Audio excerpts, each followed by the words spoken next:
So today we're going to be showing you how to take off the cylinder heads on this. I will be setting the TDC. We're going to be taking off the intake manifold and the exhaust manifold too as well. We're going to go ahead and take off the crank bolt. So I'm going to try to take off everything as easy as possible unless we're going to be doing other things. Since now you have the motor out, now is a great time to regasket the whole thing.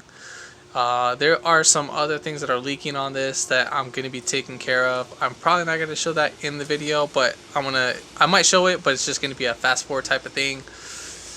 If you do want to see how to pull out the motor, you can go ahead and check out my other video that I'm going to post up, or I'll post it up on the link right down below. But if you haven't already, hit the subscribe button, hit the thumbs up, and comment below just to see if you need any specs on anything. I will list up the torque specs during the process of the video.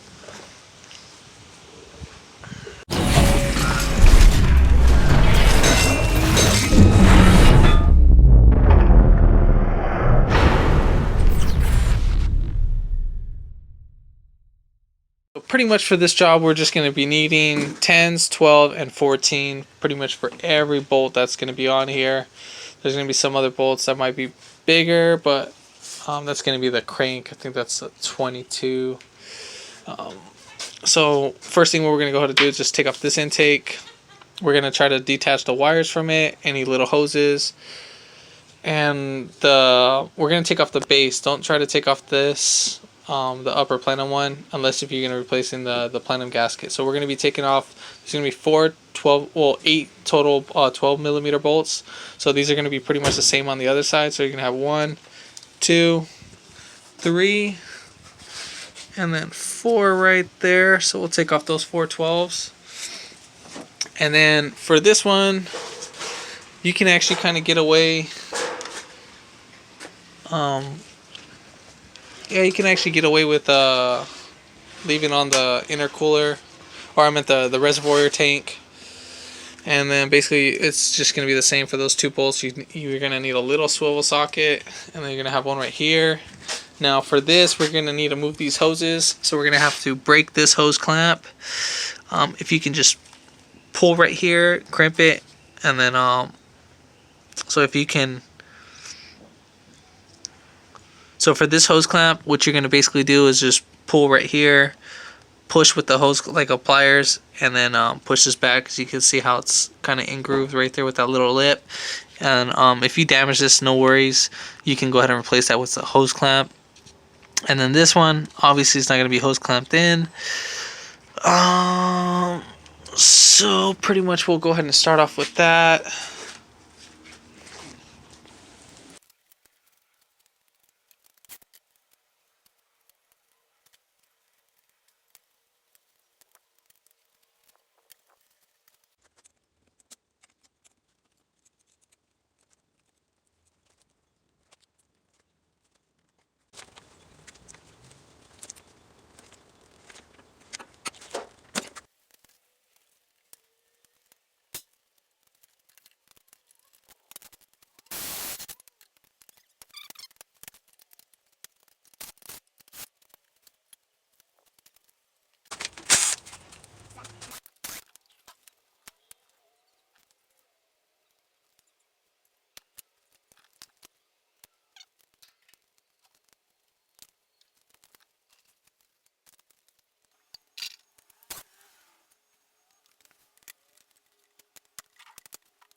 Alright, so we're going to go ahead and take off this 10mm bolt that's right there.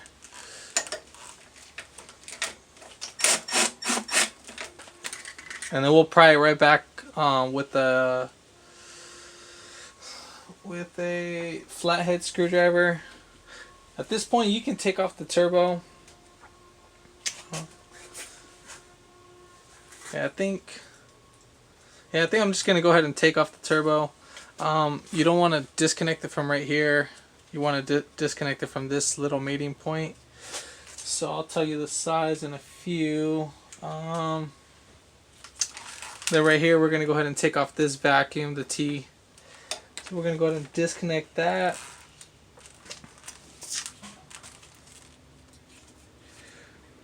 And then we'll go ahead and uncrimp this wire. This will be the coolant line too, so we'll go ahead and do that.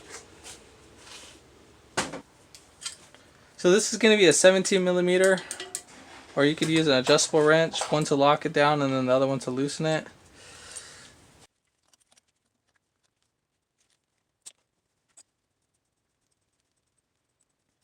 And then we'll take off these 14s on the turbo, so there's going to be 3 bolts that are holding it. 1, 2, and then the third one's right behind here. Make sure you spray penetrating oil before taking those off.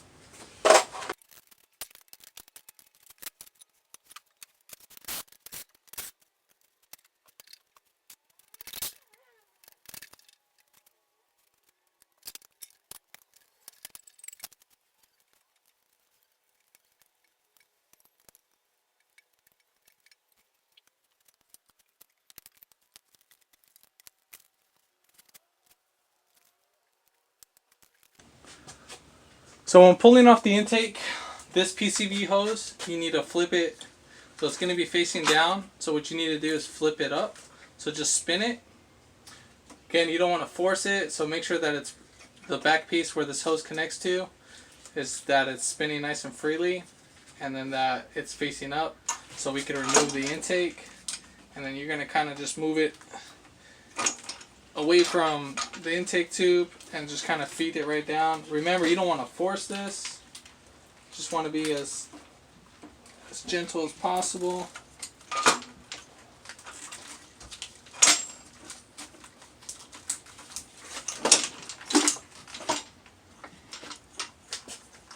And then pretty much same thing for the other side, whatever hoses might be in the way.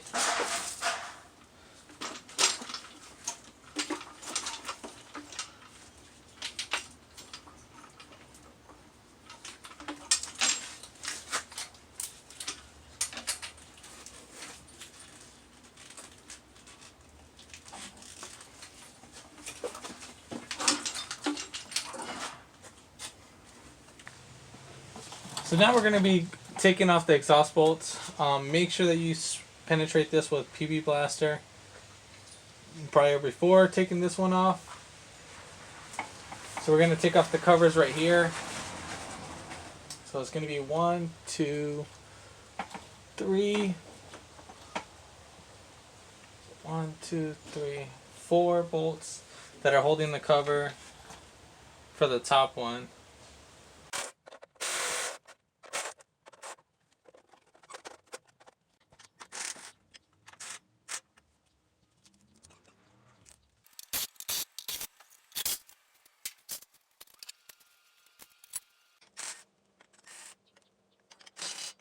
Take off these 2 bolts and then we'll take off these other ones because obviously the machine shop is going to want these off prior before taking those off.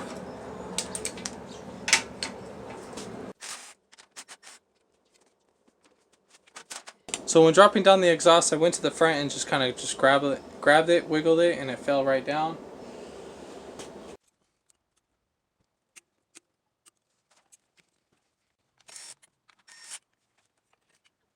So these 2 bolts right here, they were 12mm. So we took off those. So we're going to go ahead and take off this 14mm bolt and these 2 10s that are connecting to the block.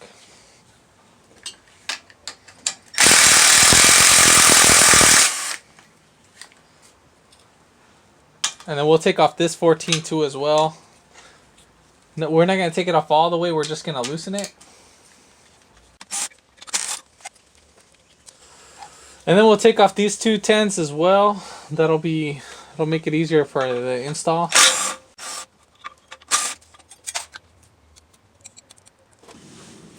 So now we're going to go ahead and take off the timing cover. So all of these are going to be 10 millimeters, and then this is going to be 22. Now, if you're having a hard time taking this off, like let's say if you don't have an impact gun,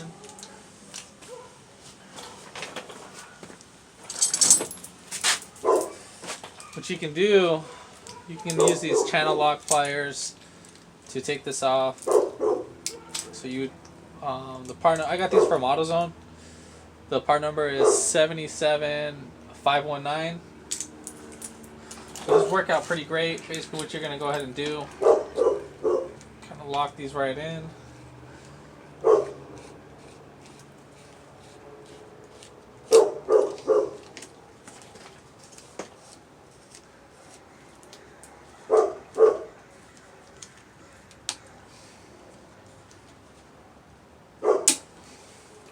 So just like that, we have this locked right in. Now this will help holding it. Now what you can do is you could probably hold something right here, or have another person hold it while you're loosening the bolt.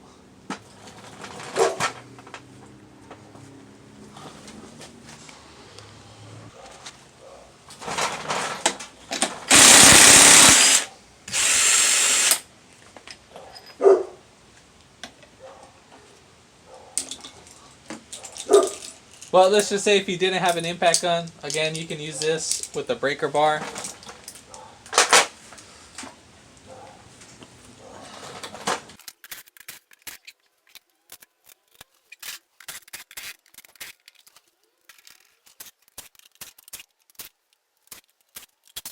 Now, out of all the bolts on this timing cover, this bottom left one is the only one that's different. So the rest will look like this, and then that one will be just like that. Be setting top dead center. So it's only one way you can do this. So right here on this camshaft sprocket, as you can see right there, there's an indentation that needs to correspond with this little indentation. It's not going to be white, but it will be indented. So clean that area and you'll see that.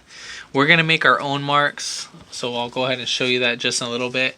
But again, you need to make sure all the cam marks are lined up.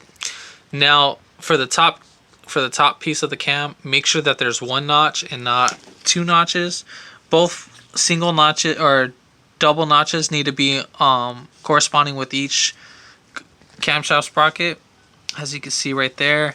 And then right here, there's going to be one mark going right here that needs to correspond with back there. If it's slightly off and everything else is matching, that's no biggie, because we're going to be making our own marks. Same thing for right here. This one needs to match up for right there. And then right here too, you see how these 2 marks aren't going? It's just because the cam gear is not fully advanced, or yeah, it's not fully advanced at a certain degree. So these are adjustable cam gears, so they will be slightly off. And then same thing right here. We need to match up with this indentation right there. But don't worry about that. We're going to make our own mark. Well, you need to worry about that, but we're going to make our own mark. So just in case when we take off everything, that you're not freaking out.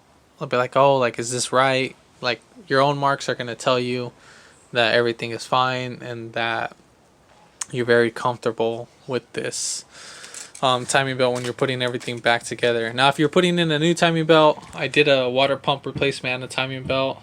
You can check out one of my other videos to fully describe that. I'm not going to go in too depth into that. So if you want to switch, if you're putting in a new whole timing kit, you can check out that other video to show you how I switched over the timing marks. Alright, so I'm going to be using a Bix whiteout pen. The reason why I use these instead of a marker, they're actually pretty easy to work with. So again, we're going to mark right here on the sprocket itself, and then we'll mark right here too as well with the timing belt. Now I'm going to make 2 marks on this sprocket just to let me know where I'm at, so I know that's my midpoint. So we'll mark right here. And then the same thing for the camshaft. We'll mark right here.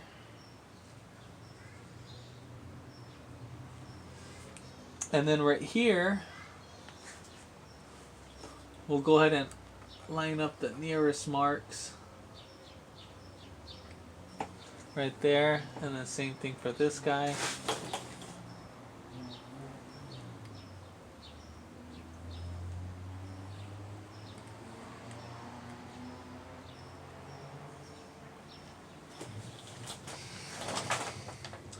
And then we're going to be doing that for the other side too as well. I'll show that.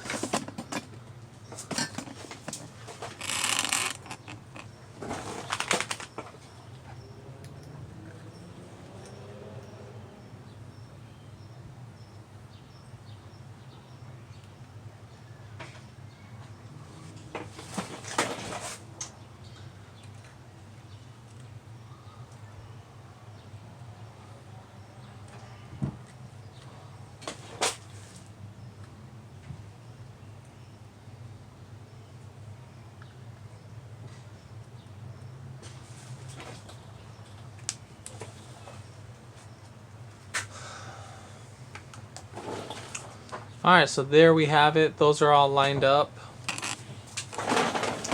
And now, for the water pump, if you don't have the tool for this, for the new, unless you're putting in a new water pump, then you're kind of, you're okay.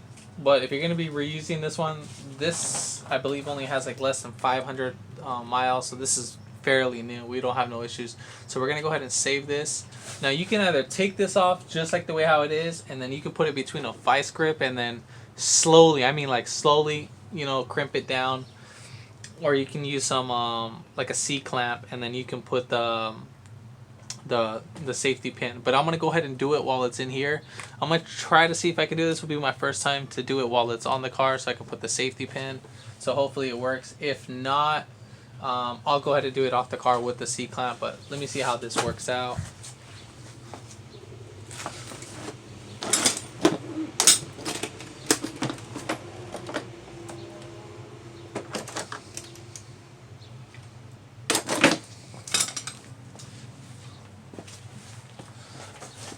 So I'm going to wedge in between the bottom of the belt and then the bottom of this.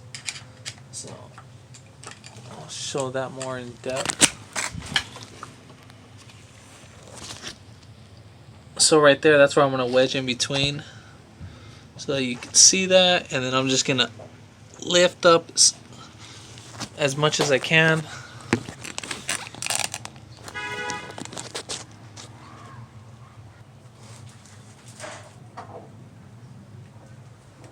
So here's our grenade pin. So as you can see, it already goes in, but not all the way, because we need to get there's going to be 3 holes. So there's going to be one in the front, the middle one, which is the push pin, and then there's one more hole in the back that corresponds. I'm going to go ahead and lift these up.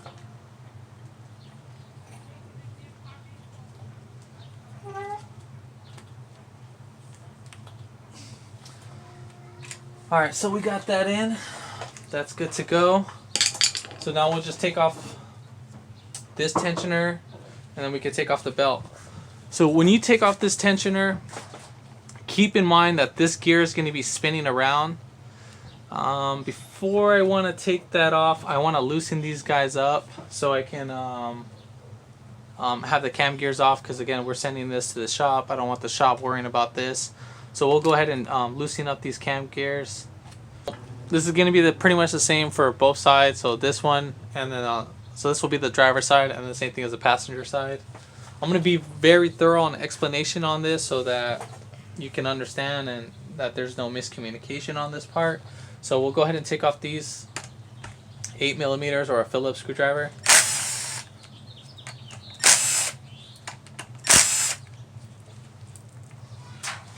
And then the cap will pop right off. Alright, so now pretty much at this point we're ready to go ahead and just take off the covers for the timing belt. Now these are going to be 10 millimeters. So 1, 2, 3, 4.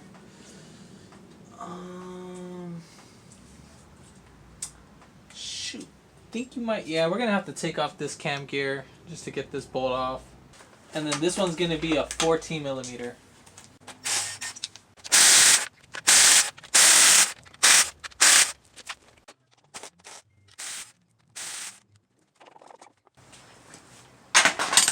So for this timing cover, you're going to have to pry back just a tad bit. And then you're just going to kind of wiggle it right out.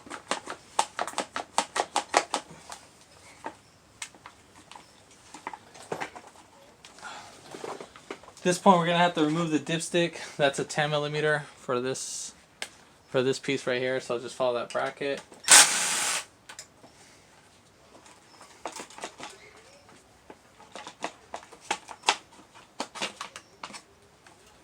Slide right up and then pull this guy right out too, just like how you saw. Now I'm pretty much gonna only show this on one side. I feel like I don't need to show the other side. It's gonna be the same. The only difference is that the other valve cover is not gonna have the oil filler neck. So we're gonna take off there are gonna be 1, 2, 3, 4, 5, 6, 7, 8 bolts that are 10 millimeters. Now there's going to be some that are longer than others. Don't worry, because the short ones can't go in the longer holes. So as you can see. So now we're going to go ahead and take off the cam caps, but I would recommend you to tilt the motor up a little bit. So on the standing side that you're going to be taking it off. The reason why is because they have these like a valve stem cap, so those can slide right off as soon as you take off the cams, and we don't want that, because you do not want to mix those up. You want to keep those where they are, because they are shimmed to the specific cam lobe, so you will be getting some noises. You don't want it to be all mixed around, so those have to stay specifically to each cylinder or to each setting or cam lobe. So we're going to go ahead and lift this right up. I just wanted to mention that so there's no misconfusion on that part.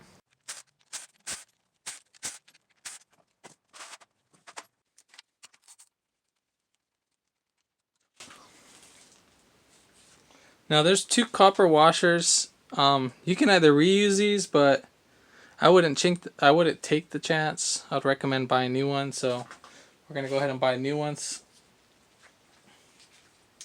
And then also, where this line goes, there's a front banjo bolt too. We're going to go ahead and take that off. That's a 17 too as well.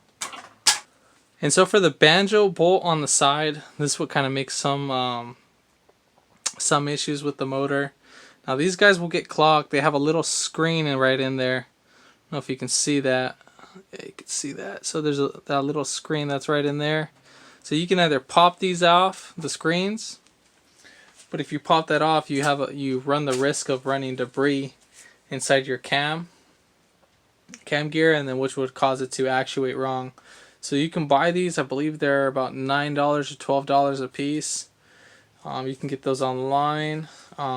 There's one right here, and then there's one for the turbo. Again, I'm not going to show the one on the turbo side, but remember, replace these, because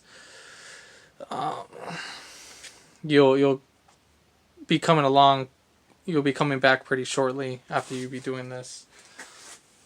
So now we're going to go ahead and take off. There's going to be 4 10 millimeters. 2, 4, 6, 8. So we're going to take off all these. Is it 6? We're going to take off these 12 bolts that are all 10 millimeters for the cams.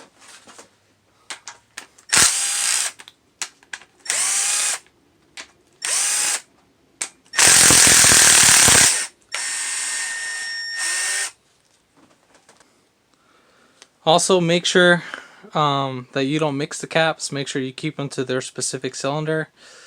Now, I believe, so 4I, so right, let me see if I can get this to focus. So right there you can see the 4I, 42.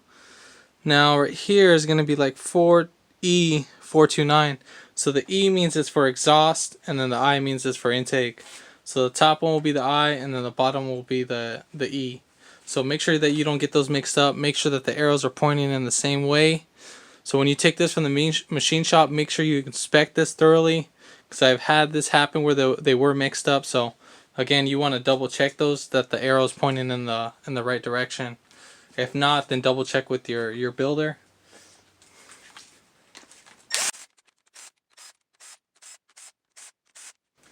So what we're going to go ahead and do, we're going to go ahead and pry. There's these two little tabs right here. That focus. So there's one tab right here, and then there's another tab right there. So you're going to pry in between those. You can use a flathead screwdriver or a pry bar. So just like that.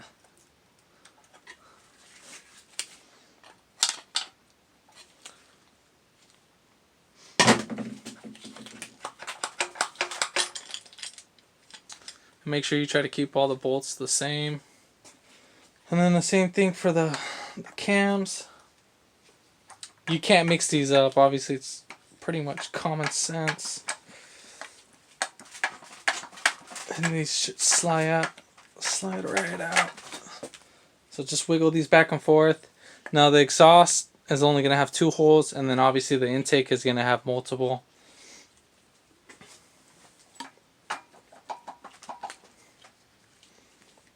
So just like that. So now we're going to go ahead and take off the head bolts. They're going to be 14 millimeters. Now you need to make sure that they're 12 points, because if not, it's going to be a big nightmare.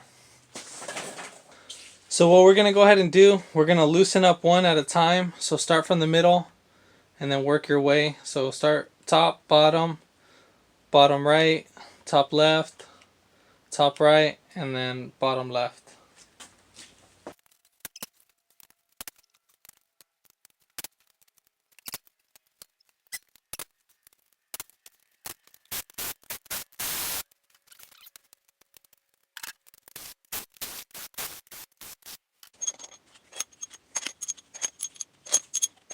Alright, so now we're going to go ahead and pull off the cylinder head, so you can grab the exhaust bolts or from the intake and just wiggle right back out. So this is after putting it all back together. So I laid it out pretty flat just to make sure my area is cleaned.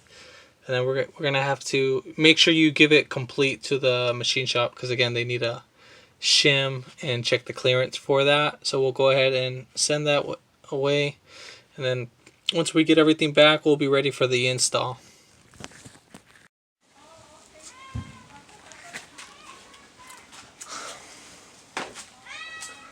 Alright, so now this is going to be the most crucial part in this build, is that we need to make sure that this surface is clean. So I'm going to be using a 500 sandpaper. Now what you want to make sure is that you put some napkins right here in the oil girdles. And I mean, as for this stuff, the oil cooling jackets, I mean, it's really not that necessary. It's only going to be a little bit debris, but I would worry about the coolant, because obviously that's a lubrication system. Now if the piston is kind of concerning you, like it's dirty, I mean, you might as well at this point right now clean it. So I'm going to be using a steel brush with brake cleaner, and then I'm going to have a rag to wipe it down. I will show just this side. This will be similar as to the other side, so I'm just only going to just show just one part to this side. So just like this, that's how we are going to go ahead and cover these holes, by just throwing in some napkins. And then for the sanding, you're just going to, just hold one finger. And you want to do this by hand, so we're just cleaning up the surface.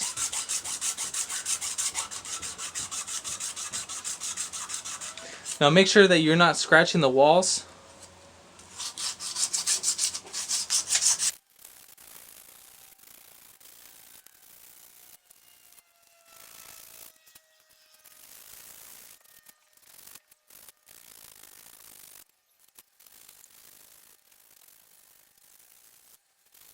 This is pretty much how it's going to look around the dowel pins. Normally you can pull these out by just grabbing some pliers in between these, but these are actually pretty stuck on there, so I don't want to damage these.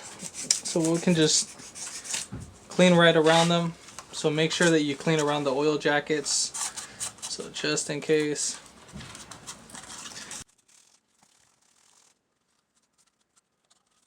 So what you're going to go ahead and do is just spray your rag and then wipe down the cylinder walls, just so that we don't get any debris going inside or coating the, like scratching the cylinder walls.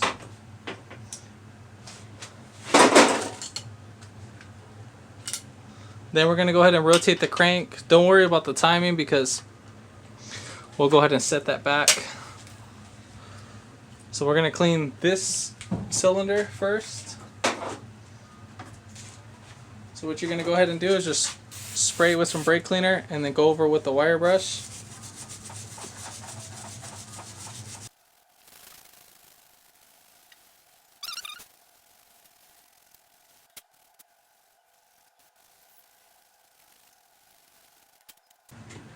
So now for the hard buildups on the carbon right here, so the brush is having a hard time.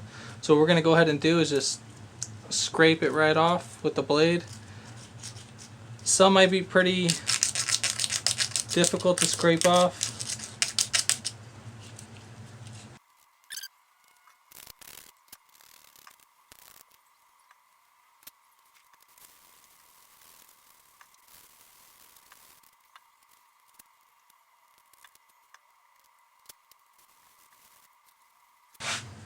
And just like that, that's pretty much how we're going to go ahead and just set this up. Now this will help for pre-detonation.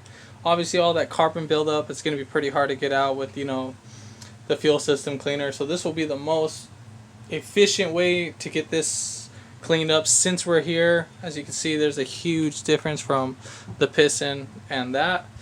And then same thing, we're going to go ahead and clean up our area with brake cleaner. I'm just only going to show you how to do this side, just because I still got to clean the other piston. And yeah, that's just pretty much just how it is. And then once you're done, don't forget to take these off because we don't want to leave those in once we start up the car. And then when putting the cylinders, after rotating everything, you want to make sure that you lube up the cylinders because we cleaned them with brake cleaner, and you do not want to run those dry. So just, you know, just lubricate the whole piston. Just put it on your hand and just, you know, smear it all around so that cylinder specifically nice and lubricated, and then lubricate the cylinder walls. Now it doesn't need to be drenched in oil, it just needs to be soaked. So I'll go ahead and show that process after I'm done cleaning that piston. Alright, so now we have everything cleaned up. So now basically I'd recommend to have the block kind of like standing up for the pistons to go up and down. And we're just going to be using a little bit of oil. Now remember, this will just help during your startup. That was too much. So you'll just kind of lubricate each cylinder just like this.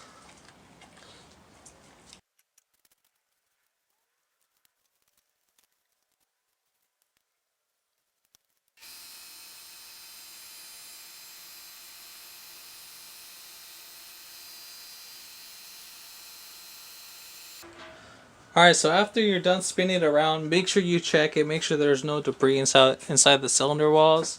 Don't forget to take off your napkins from here, and then basically we're going to go ahead and flip the motor and do the same thing for the other side. Again, before you do this oil process, make sure that your cylinder walls are clean. Do it with a brake cleaner, but have the motor facing down and then kind of shoot up with the brake cleaner while rotating the crank. So basically you want to be cleaning these while the cylinders are upside down and you're looking up at it, and then so the debris will fall down. There was a little bit of extra debris in this process, so whatever left was there with the oil, it came right back up and it dragged on the cylinder walls.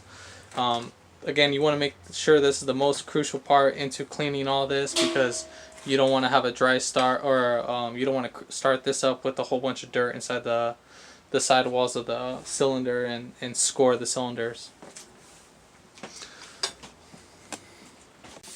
Alright, so before we put on the head studs, we need to make sure that there's no extra fluid that's in the threads. So we're going to go ahead and spray on these in these 6 holes. So 1, 2, 3, 4, 5, 6. So spray brake cleaner. If you don't have an air hose, you can just do this upside down with the motor. So just go and spray upwards.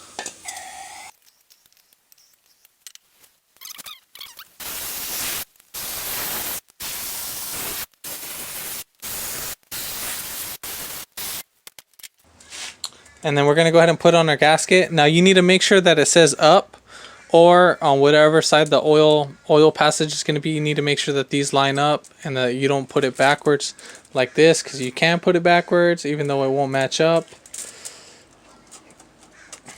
So we have that in right there, which is perfect. So I'm going to be using ARP head studs.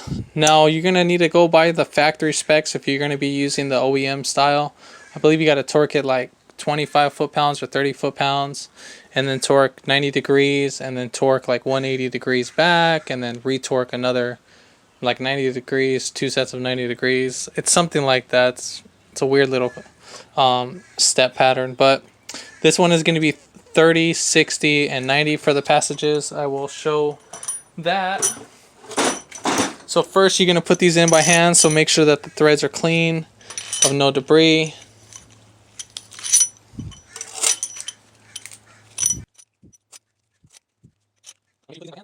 I am going to be using the impact gun just so I can speed up the process. It's going to be a Allen 4.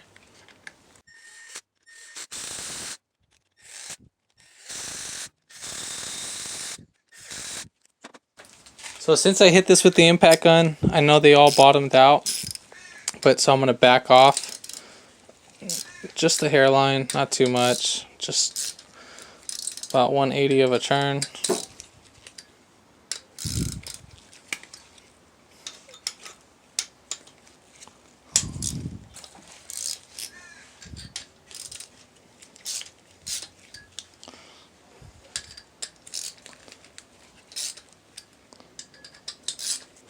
So as you torque them down, they will spin, so it feels like you're stripping out the threads as you're torquing down the head bolts. But don't worry, these are actually seating in at the same time. So that's why I just backed them out just a little bit so that they're not torqued down fully yet.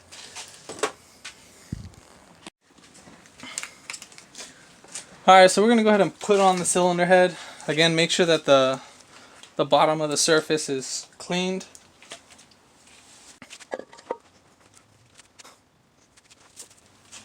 And then I know one thing I should have done already. Should have done this off while it's off, but I'll probably do it right now actually. So you need to clean these where the washer is going to be going at. So make sure you clean that. Make sure there's no debris right there.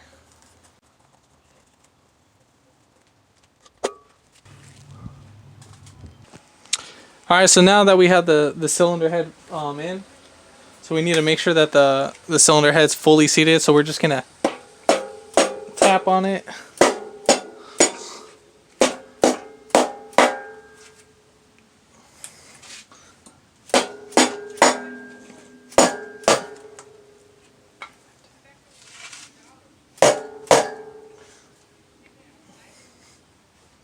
I know this may kind of seem a little bit overkill. It's just because the head stud sometimes makes it a little bit more too straight, and sometimes the cylinder head won't sit in. So sometimes as you put it in, it might be a little bit difficult to put in. But so now we're going to go ahead and put on our washers.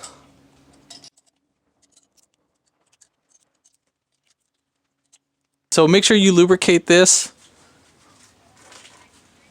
with the assembly lube that you get. So you just put them inside the thread first. There's already some I already put. You can put a brush right here and then just swing it right around on the thread itself.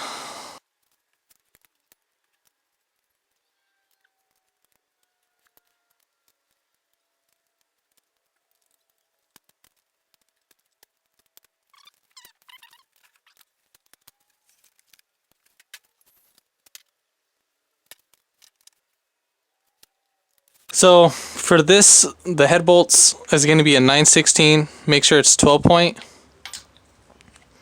So again, we're going to go ahead and torque it down to 30 foot-pounds, 60 foot-pounds, and 90 foot-pounds. And here's our torque pattern. So it's going to be 1, 2, 3, 4, 5, 6.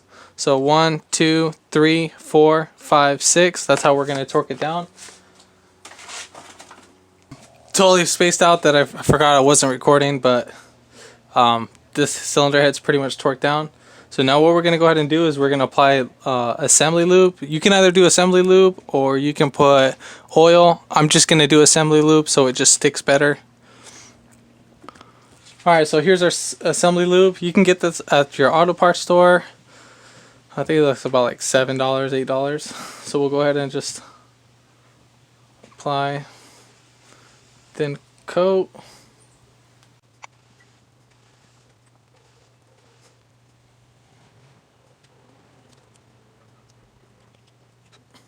Now that we have this like this, also I forgot to mention one thing. You want to make sure that you don't turn the cylinder head or anything. The cams actually have to be holding these guys in, because these can actually pop right out.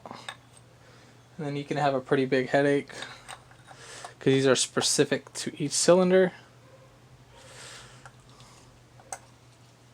Before we put in our cams, you want to make sure that you clean out these ports, just in case if there's any debris in there.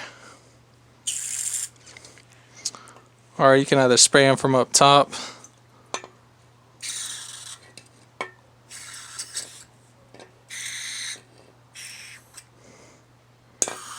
Alright, so we're going to go ahead and put the cams. I already cleaned up the whole cams with like a rag, and then I wiped down everything.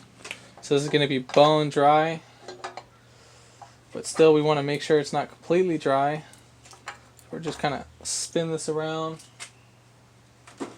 Put some assembly lube on it, because again, we don't want to dry start this.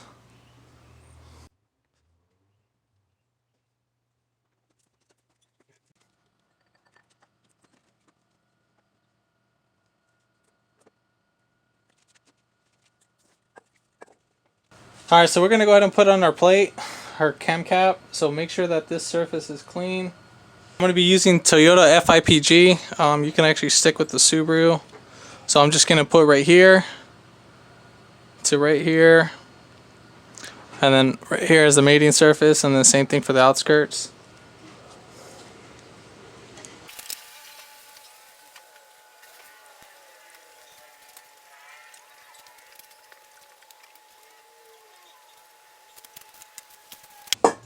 And then whatever little remaining, you want to just kind of get on these inner sides.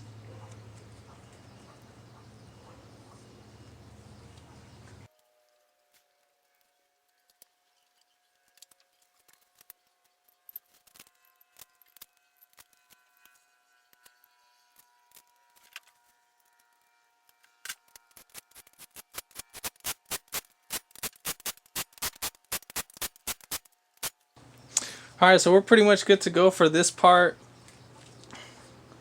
Now we're going to go ahead and put on our intake and exhaust cams. So remember, the I is for the intake.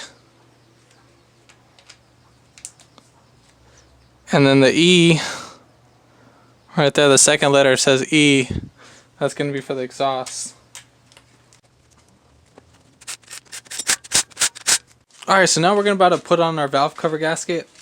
So make sure that this area is nice and clean. There's no oil debris on there, because we are going to need to clean this with brake cleaner, because we're going to have to put, this is a mating surface, so the cam cap is the mating surface for the cylinder head, and oil could slide right past there, so you're going to have to put a dab of silicone right there and right there. So I already cleaned the valve cover itself. So we're going to go ahead and install our new grommets.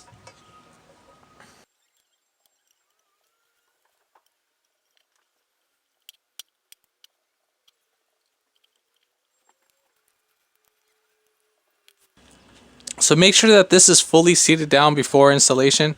And also, one thing I forgot to mention, I cleaned up where the gasket seals in, I cleaned up in that area in the gallery where the seal sits in. So remember to clean this with the brake cleaner before putting on the silicone.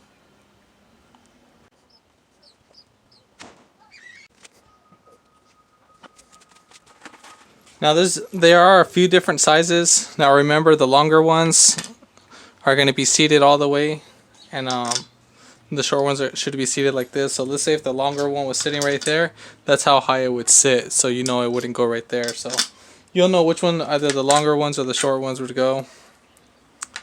So I believe all three shorts are going to be in the front, and then all the other longer ones are going to be all around.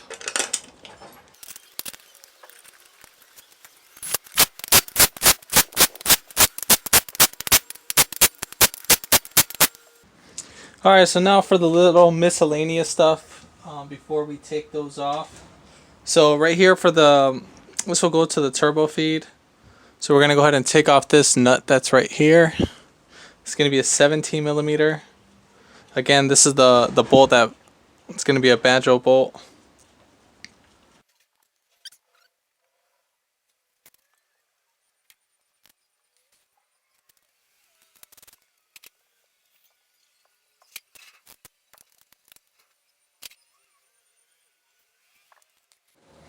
So on the passenger side cylinder head, there is going to be a banjo bolt. This is going to be a 17 millimeter. So now we need to go ahead and take this off. So you can either replace this or re-clean them. If you do take them off, just replace the gaskets that are on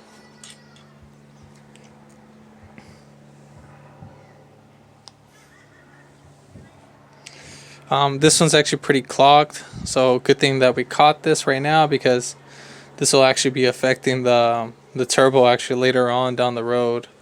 So again, let me pull this out so we can see. So you can get a pick.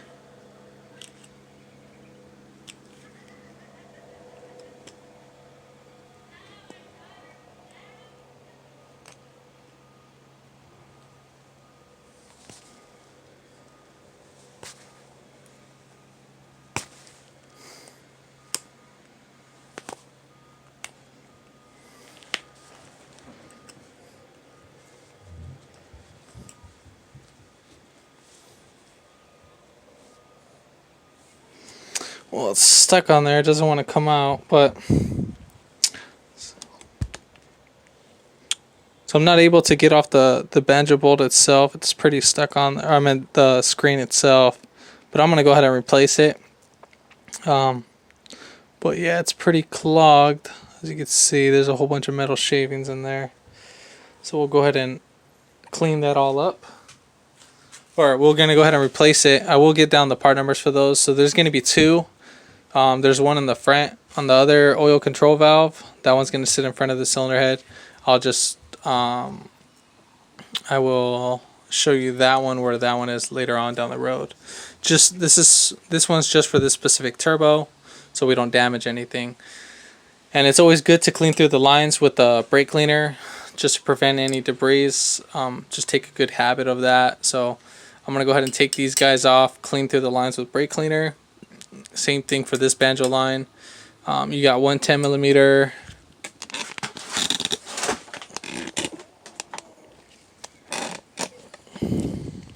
So you have one 10 millimeter right here, and then obviously the other 17 will be right here.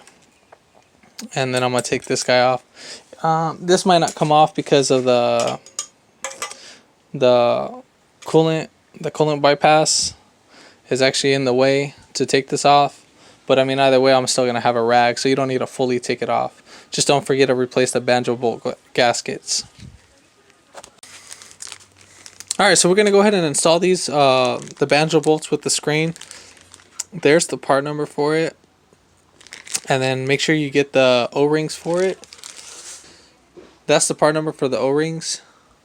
I got about 10 of them because I'm gonna go ahead and replace the other banjo bolts gasket too, since I had to take those off. So remember, you're going to put one inside right here, And then you're going to put the other one right under here. So you're just going to sandwich this. I'm not going to tighten this down yet because I still need to put on this bolt, so I want to make sure that these guys are in first before I fully tighten these guys down.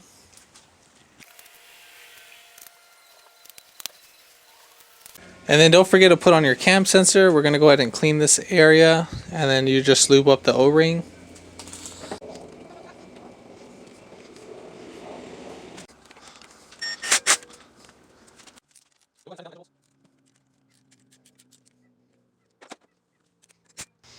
Alright, so we're going to go ahead and put on the coolant return line, or I think the coolant feed line. So whatever, either or. So make sure you put on your gasket right there. And then another tip is that make sure you clean these surfaces with the wire brush. So clean this area, because if there is too much buildup, that will cause coolant to pass by. And you can, like, again, you can use a little brush for right here. So you can clean that. So that gives you a proper seating. And then just like that. Just make sure it's nice and clean and smooth. If there's stains, that's no biggie. So the stains aren't going to do anything as long as it's nice and smooth.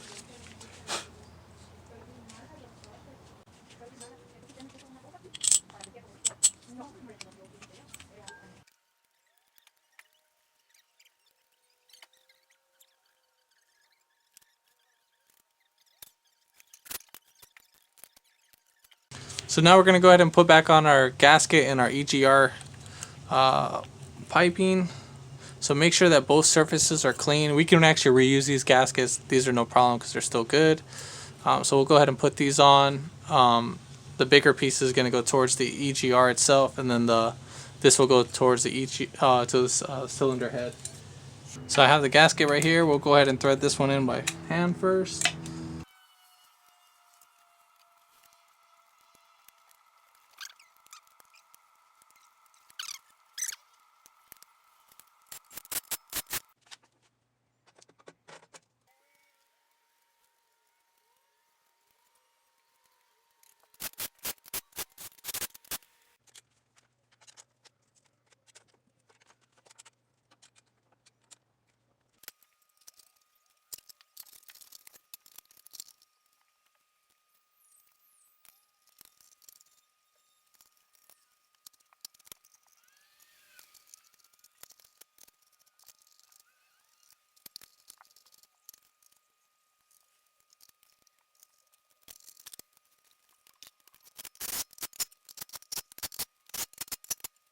Alright, so before we put on the exhaust, I just wanted to mention that as long as you keep this guy loose, and then make sure you need to bolt this guy right back on before putting on the exhaust. And I mean, pretty much, yeah, we're ready to slap on the turbo. I'm going to go ahead and tighten these guys down.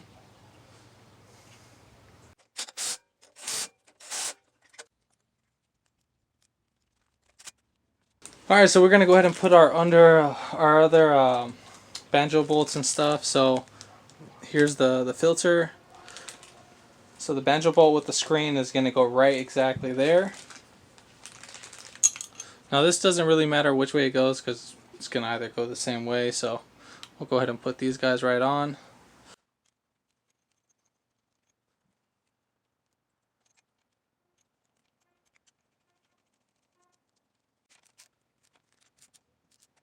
Alright, so now we're pretty much ready to throw on our intake. So we're going to go ahead and put on our intake gasket. So this can pretty much only go one way, so there's really no other way to mess it up. So make sure that these grooves go inside with the guide pins. And then right here, make sure that your surfaces are clean. Also another thing, good thing to check out your secondary your secondary air pump lines. Check out your intake lines. Check out your breather lines. I already replaced all these. I'm not showing that in this video, so It's very simple. Change out the breather lines, PCV lines. So change out most of all the PCV oiling system lines, just because those were too hard and they were actually leaking all over the place. So you can see all that oil.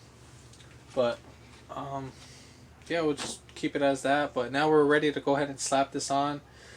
Now I believe there's a hose that probably needs to be moved out the way, but I will try to show that as best as possible. So bear with me on this. I'm just by myself, so I can't have no one hold the camera while I'm demonstrating this part. So you're going to grab right here on this piece, and then I'm going to grab right here on the other piece.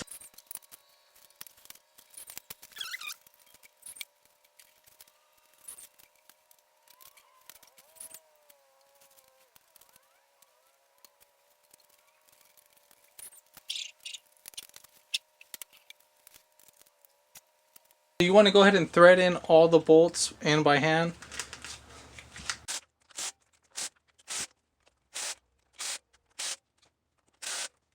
Alright, so we're just gonna go ahead and start connecting our hoses, our PCV system, and all that. So we'll go ahead and connect this guy right here. This will sit right above the PCV valve, and then connect this one, the EGR connector. We'll leave these hoses last. We'll worry about these guys last. Then we'll go ahead and connect our knock sensor wire.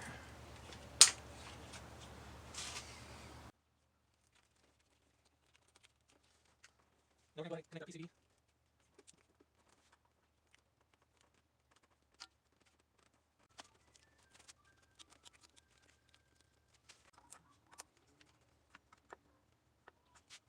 Now we're going to go ahead and connect our hose that goes to the blow off valve.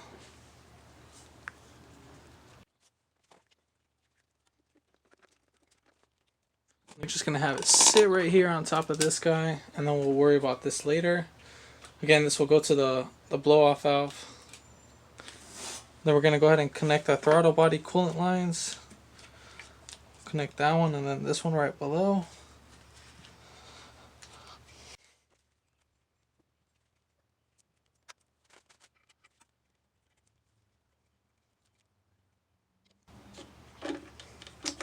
Now I'm going to leave this unbolted last. I'm leaving the 10mm right there, just so when I put on the intercooler right here, so that this will be easy to freely move. So we'll worry about this guy last.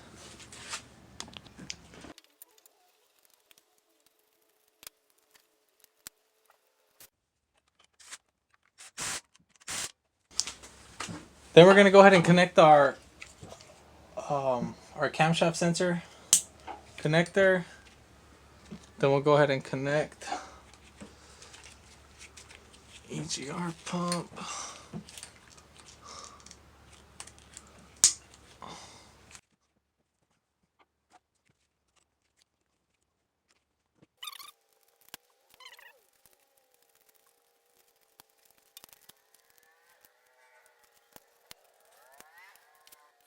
Now at this point we would pretty much go ahead and put this hose, but I need to replace it because it's just too hard, so it won't seal properly. It needs to be nice and soft like that so we could at least let it seal, but I'm just pressing on this guy and it's not sealing at all.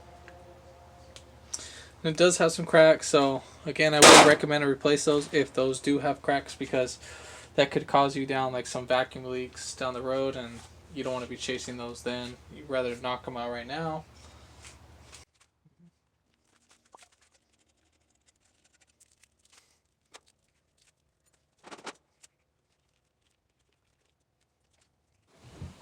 Alright, so now we're going to go ahead and put on our turbo, but before we do that we need to get the turbo return, the oil return line.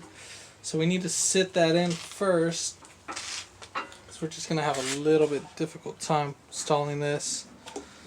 Make sure that you lube this guy up prior to installation.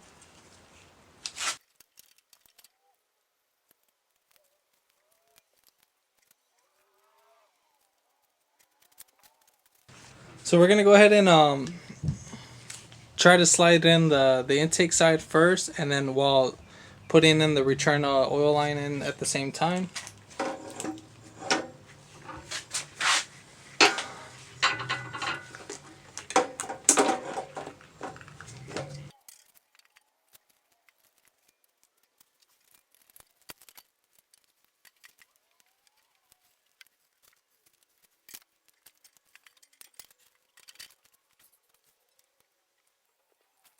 Alright, so since our return turbo line, the oil feed line, got brought down, we're going to go ahead and push that guy right back up into the turbo at the same time. So we need to make some adjustments with these guys so we can actually pull these guys down. It's going to be kind of hard to record this and do this at the same time, but I'm just going to kind of explain it. So I'm going to go ahead and bring these guys down and then use a flathead screwdriver just to pry this right up. Now you got to make sure that there's actually oil lubricated on the hose itself, because if not, it's going to be more difficult. And then as you can see right there, the intake tube seated in properly. So once we get everything all seated down, we'll just push forward the turbo and then push back the intake right over here while tightening down the 10mm bolt on the intake. Alright, so while putting down the return line hose, this is kind of what I used just to pull it right back up for the hose. So this was able to squeeze around the hose. So this is I got this from Matco. It's like a hose tool. There's the part number right there, HG024B. Doesn't have to be Matco, it could be some other brand. I just have those. And then I used a flathead too while I was pulling down crimping down the retainer clips, so these guys, and then I was using the flathead right here to guide the other part, the rear of it, but I just mostly had to use it for the top part. So there's that. Now we're going to go ahead and throw on the bolts for the turbo, so we get that bolted down, and then we're going to go ahead and tighten that 10mm that's right there, and then we'll put on our blow off valve vacuum line. So we'll put that on.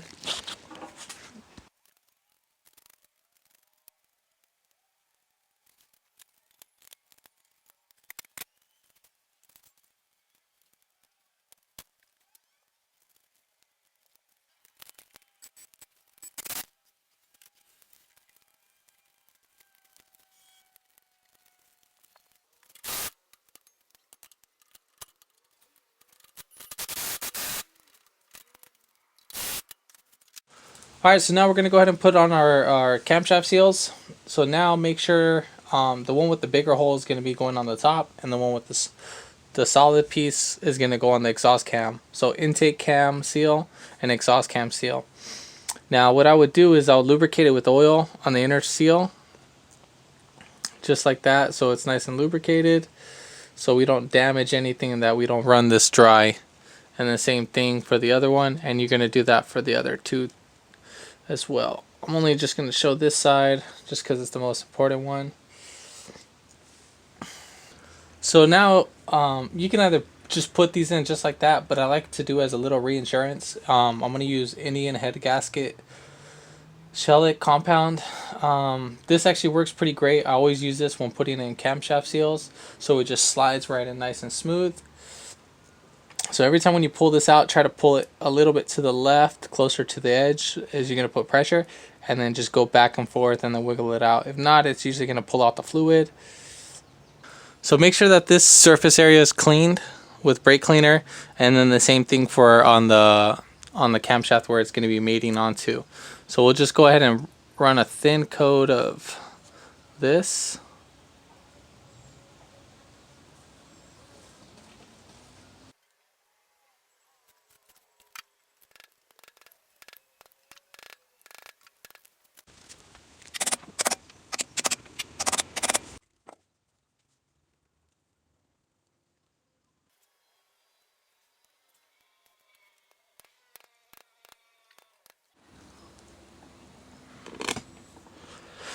Alright, so this is kind of, we're just going to go ahead and put these guys on, so I'm just going to fast forward this little process. It's really nothing too detailed on this. Don't forget to leave this loose until you get this bolted on, then you can go ahead and tighten this one.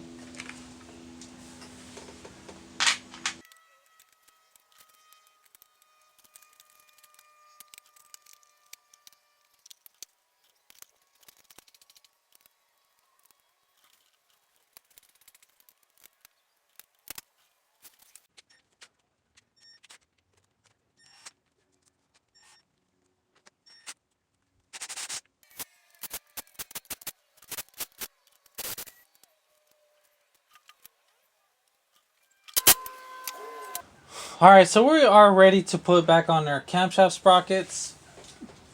Before doing so, the camshaft sprocket can only go in one way, so make sure when you put on the camshaft sprocket that you lube the outer ring for the ones with the actuator gear. So we'll go ahead and lube that with oil so we don't damage the seal. Then you're going to have two different bolts. Now one bolt is going to have a hole in it that's going to let the oil pass right through. Make sure that you don't get those confused. The ones with the hole are going to be going in the VTC gears. So we'll go ahead and put that in there. Again, there's going to be a big notch that will correspond with this notch, and it'll sit right in. So once we set that right in, we'll just pretty much spin it until it locks, just like that. So now I know the gear itself is, or the cam gear itself is moving, or the cam itself is moving with the gear. Then we'll thread this in by hand, and then we'll do the same thing for the other ones. Now, there's no way you can mix up the cam gears except as versus the top and the bottom one. So this one you don't need to lubricate, but still same thing. Make sure that this notch corresponds with that. In doing so,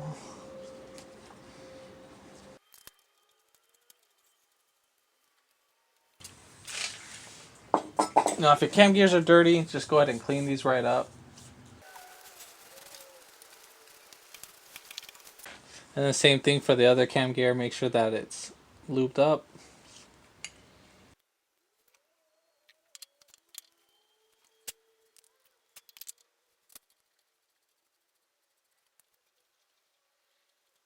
Alright, so now we got to tighten these guys down. I believe it's 57 foot-pounds of torque for these bolts, so yeah. But I'm just going to hit it with the impact gun. Give it a couple clicks, you know.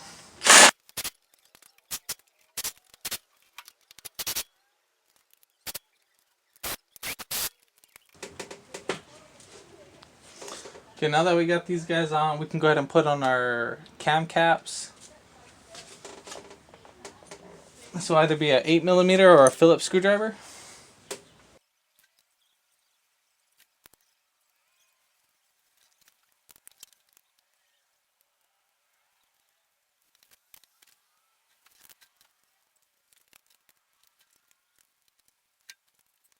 Now we're going to go ahead and put on our tensioner, and then we'll put on our camshaft sprocket.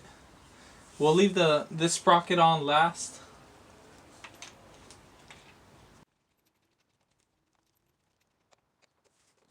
To torque down the bolts for the tensioner and the idler pulley, those are going to be 29 foot-pounds.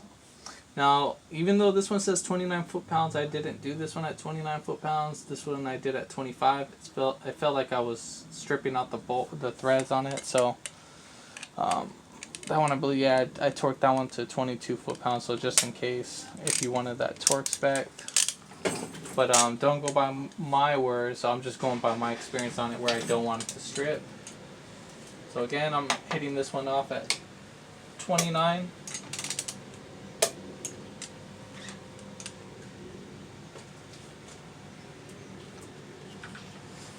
And now we're going to go ahead and put on our timing belt.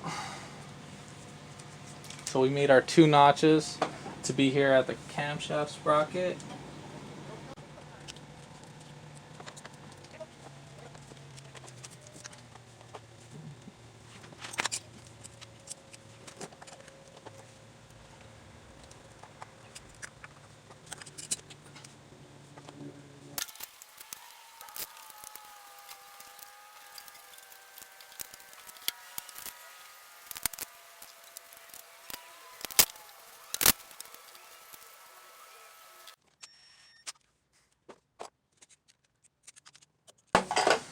Alright, so we got everything on.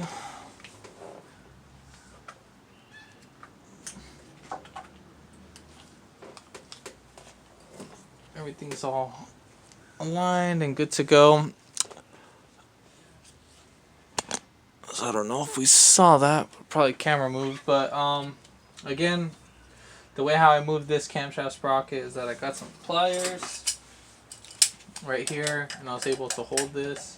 So I squeezed right here, but not too hard, just enough where I can just move the camshaft sprocket enough so I can get the mark with the timing belt. And then same thing for this guy, I put back on the Allen and then adjusted it to where the timing mark will line up. And then same thing for this camshaft sprocket. These ones actually move a lot more easier than the ones on the driver's side. And then I know that the marks right here, they're not lining up. Don't worry about that, because once you start on the car, you're going to actually put oil pressure, and then that the gears are going to activate themselves, that they're going to be adjusting on their own. So at this point, we're ready to pretty much pull the grenade pin.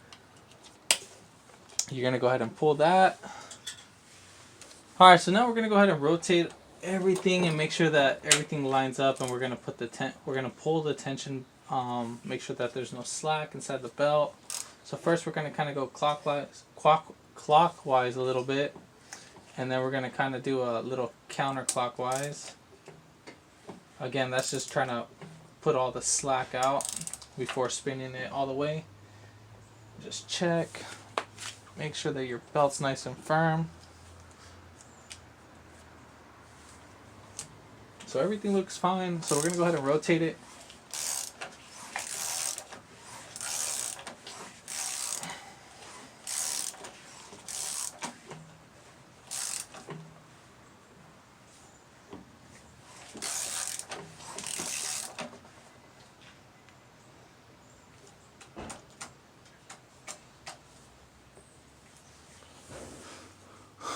So basically we're going to go ahead and check our marks, which they are good. Those two are corresponding. I know right there is going to be kind of like semi-corresponding, but again, I know everything was correct. Again, this can change because of the gear inside itself is a VTC gear, so it can actuate. Right there, that is golden. And we are golden right there. So yeah, at this point we're ready to pretty much put on the timing cover. So we'll go ahead and do that.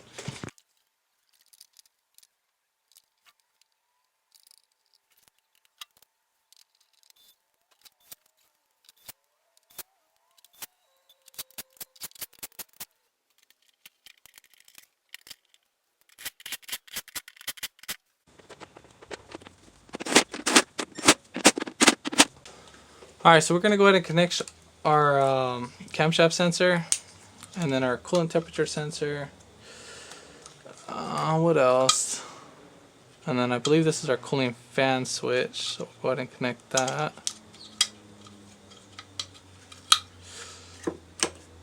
And then we'll leave these guys on last. This one we're going to leave on last because I believe we need to keep this off so we can get to this bolt right here when we're putting on the power steering. Yeah, and then we're going to go ahead and put on our crankshaft bolt. So I'm going to do that while this is on the car because it needs to be torqued down to 130 foot-pounds. And I'm going to use like a chain to lock it in place.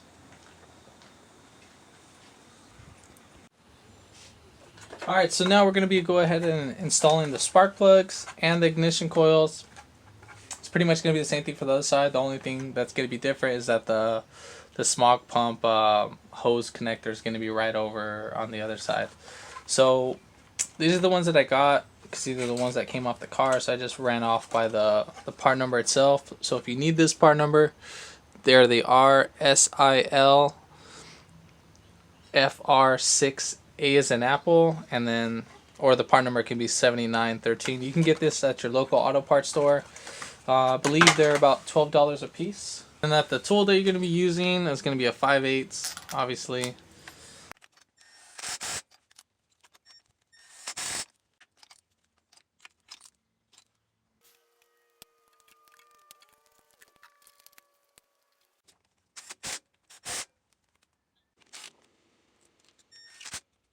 Alright, so basically we would put on our PCV hose first and then connect it right there. So it would mount up to right here and right there, but since the PCV hose that I have is actually broken, I don't want to install it right now, but still I'm just going to go ahead and complete it, and then that's pretty much what needs to be left.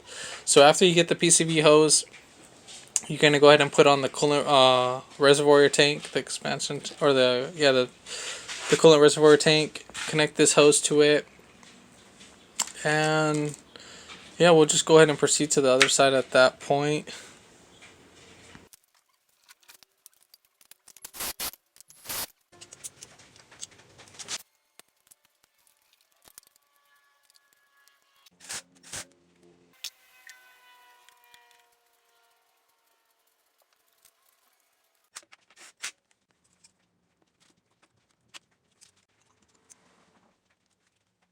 Alright, so if this video helped you out, give it a thumbs up, comment down below, and then hit that subscribe button as well. And I hope this video helped you out. And if you want to learn how to install the motor back in, just go ahead and watch the other video of the removal and install of the Subaru. But again, thanks for watching.